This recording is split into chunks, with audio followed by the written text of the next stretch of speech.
Panorama group, जो सोचता है वो करता है। नमस्कार, आप देख रहे हैं न्यूज हाट। मैं हूं आपके साथ रितेश शर्मा। बिहार के सरकारी स्कूलों के स्थानांतरित 26,665 शिक्षकों का स्कूल आवंटन कर दिया गया है। जिन स्थानांतरित शिक्षकों का स्कूल आवंटन किया गया है वो स्थानांतरण श्रेणी 1 से 6 के तहत आते हैं। पोर्टल पर ऑनलाइन आवेदन मांगा गया था। इसके लिए गत 1 दिसंबर से 15 दिसंबर तक की तिथि भी तय की गई थी। इन तय तिथियों में 1,90,000 शिक्षकों द्वारा स्थानांतरण के लिए आवेदन किया गया। प्राथमिक शिक्षा निदेशक साहिला के हस्ताक्षर से गुरुवार को जारी आदेश के मुताबिक प्राप्त आवेदनों के आलोक में संबंधित शिक्षकों का जिला आवंटित कर दिया गया है। इसी क्रम में स्थानांतरण श्रेणी 1 से 6 के अंतर्गत 26,776 प्राप्त आवेदनों के आलोक में 26,665 शिक्षकों का ई शिक्षा कोष पर विद्यालय आवंटित कर दिया गया है। शिक्षकों का स्कूल आवंटन शिक्षा विभाग के ई शिक्षा कोष पोर्टल पर हुआ है। स्थानांतरण के लिए 1,90,000 शिक्षकों ने आवेदन दिया था। इनमें से करीब 11,000 शिक्षकों ने आवेदन वापस भी ले लिया। शिक्षा विभाग के अपर मुख्य सचिव डॉक्टर एस सिद्धार्थ ने कहा था कि 20 जून तक सभी शिक्षकों को स्कूल का आवंटन कर दिया जाएगा। सूत्रों ने बताया कि बाकी बचे शिक्षकों को भी 1-2 दिन में स्कूलों का आवंटन कर दिया जाएगा।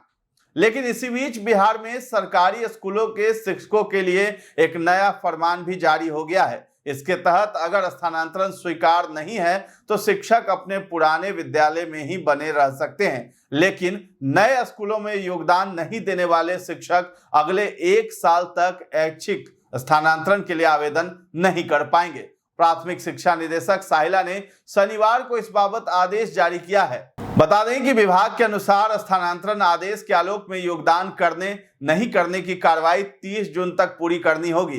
30 जून तक योगदान करने नहीं करने संबंधी घोषणा नहीं समर्पित करने वाले शिक्षकों का स्थानांतरण 1 जुलाई से रद्द कर दिया जाएगा। वैसे शिक्षक जो स्थानांतरित विद्यालय में योगदान के इच्छुक नहीं हैं, वे ई शिक्षा कोष पर उपलब्ध घोषणा प्रपत्र की प्रति डाउनलोड कर हस्ताक्षर करेंगे, फिर इसे ई शिक्षा कोष पोर्टल पर अपलोड करेंगे। ऐसे शिक्षक अपने पूर्व पदस्थापन के विद्यालय में अगले आदेश तक बने रहेंगे। विभाग ने कहा है कि कोई भी शिक्षक ई शिक्षा कोष से अपना स्थानांतरण आदेश डाउनलोड करेंगे। ई शिक्षा कोष से ही योगदान प्रपत्र भी डाउनलोड कर उस पर हस्ताक्षर कर नए विद्यालय के प्रधानाध्यापक से प्रति हस्ताक्षर कराना है, फिर इसे ई शिक्षा कोष पर अपलोड करना होगा।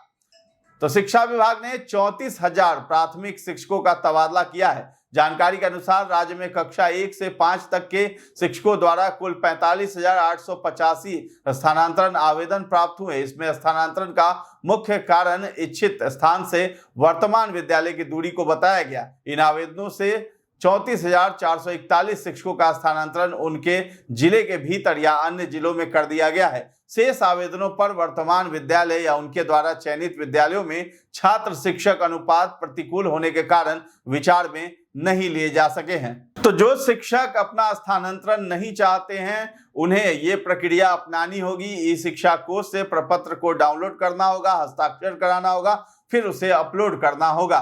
तो वैसे शिक्षक जो स्थानांतरण नहीं चाहते हैं तो वो फिर अगले 1 साल तक कहीं भी स्थानांतरण नहीं करवा पाएंगे अपना, क्योंकि जो प्रक्रिया है वो ऐसा नियम नहीं बनाया गया है। तो ये एसीएस सिद्धार्थ का एक नया फरमान था शिक्षकों के लिए। तो नए स्कूलों में आवेदन देने वालों के लिए तो ठीक है, उनकी पोस्टिंग हो जाएगी, लेकिन जो नहीं चाहते हैं वो 1 साल तक फिर कहीं भी अपना ट्रांसफर नहीं ले पाएंगे। तो फिलहाल इस खबर में यही था। कैसी लगी जानकारी कमेंट सेक्शन में जा करके जरूर बताएं, और हमारे चैनल को अब तक सब्सक्राइब नहीं किया है तो जरूर कर लें। धन्यवाद।